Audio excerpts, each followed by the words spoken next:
د حضور علیه السلام یو غلامو حضرت سفینہ رضی الله تعالی عنہ دی فرمایي وی یو ځل داسې مدینه منوره کې د کلو طرف ته لاړم نو هلته لار کې خطا شوم نو یو ځنګل و پاغې ور داخل شوم او ایمان لار غلطه شوې وه داسې د خزان موسم و چې د ونو نه پاڼې راپروتې وې نو وی زه په دې ځنګل کې تنې تنها روان یم او پته راته نه لګي چې دا د کم طرف نه رالم او په کومه به تېوځم ناګانه شاته د قدمونو کشار شروع شو زما اړه ښه شو چې زه اوس به رانږدې شي نو تپوس به ته وکړم چې زه مدینې منورې ته واپس ځم چې داسې لرې مې وکتل نو یو ازمرې دی او ډېر په تیز رفتار سره ډېر ګړندي قدمونو سره را روان دی او زما طرف ته را روان دی او د هغه د دې آثارو نه داسې محسوسېده چې دی سم اوږې دی او بس زه د ده نوړی یم زه به نن د ده خولې ته ورځم یقین وکړه زه دومره ډېر ویرېدم چې د یرې د وجې زما خپو کار پرېښو چې زه به اوس مخکې څنګه مزل کوم یا به منډه وم زه د هیبت د وجې ورته ودرېدم په ما یره راله او یره د انسان فطرت کې وي نو په دغه وخت کې وي زه ودرېدم او یا ازمرې د لرې نه په ما باندې حمله کوي او د لرې نه ځان خوله وازه کړی او ځان یې جوړ کړی دی حملې ته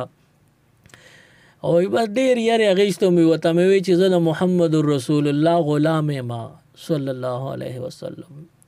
چې دا مې ورته ووي هغه زمرې هسې هم رانږدې شوی وي دونه تیز رفتارۍ سره را روان و چې دا مخکې دوه خپې یې په ځمکه خښې کړې چې دی ودرېږي برېکې ولګي خو دونه تیز رفتار کې را روان و چې قدمونه یې جمع کړل په ځمکې یې خښ کړل د هغې باوجود په ښویېدو زما د خپو له راورسېده چې ما له خپو له راورسېده ما ورته وکتل نو هغه زمري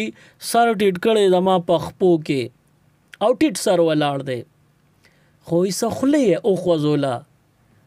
زه ورته ډېر حیران وم چې د زمري داسې خوله وخوځوله لکه چې بنده څه خبره کوي خو زه پوهېدم نه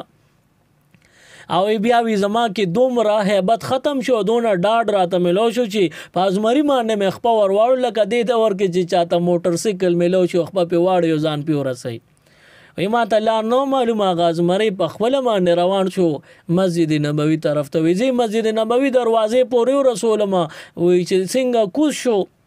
دا صحابي فرمایي د ازمري نظر راکوز شوم ازمري واپس ځنګل ته مخ کړه منډه کړه او منډه واله لاړ د نظر پناه شو وی زه یارې اخیستم لاړم حضور علیه السلام ته مسجد نبوي کې حاضر شوم چې مې وکتل حضور علیه السلام جماعت کې و راته خندل چې سفینه هغه ازمري څنګه چلو شو ایما ته چې د الله محبوب تا ته الله ارس خی ازمري چې دینو هغه ځای نه ما باندې حمله کول خو ما ورته د یری وی چې زه د محمد رسول الله غلام یم حضور علیه السلام په خندا شو نو دا صحابي تپوس کوي ما ورته وی د الله محبوبه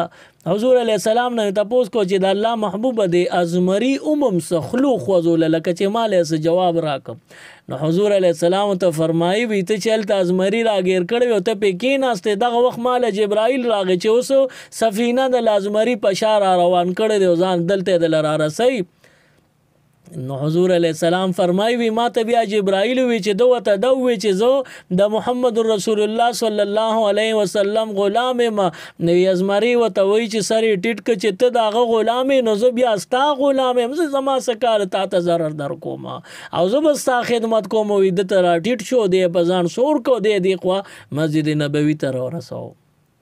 نو معلومه شوه چې حضور علیه السلام یوم ولادت باندې مونږ تاسو خوشحالیو کو پدې د آخرت نجات کم از کم نه ملاويږي کم چې حضور علی السلام مبارک دین روړ دی پاغي عمل او کو دغه دین او تعلیمات خپل ژوندۍ کې راولا یقینو که کامیابی دنیا کې ته ملاويږي آخرت کې خود کامیابی ستاره پاره مزید Islamic videos देखने के लिए हमारे YouTube चैनल दीन और दुनिया को जरूर सब्सक्राइब करें और बेल आइकन जरूर प्रेस करें ताकि हमारी हर एक वीडियो की नोटिफिकेशन आपको मिल सके।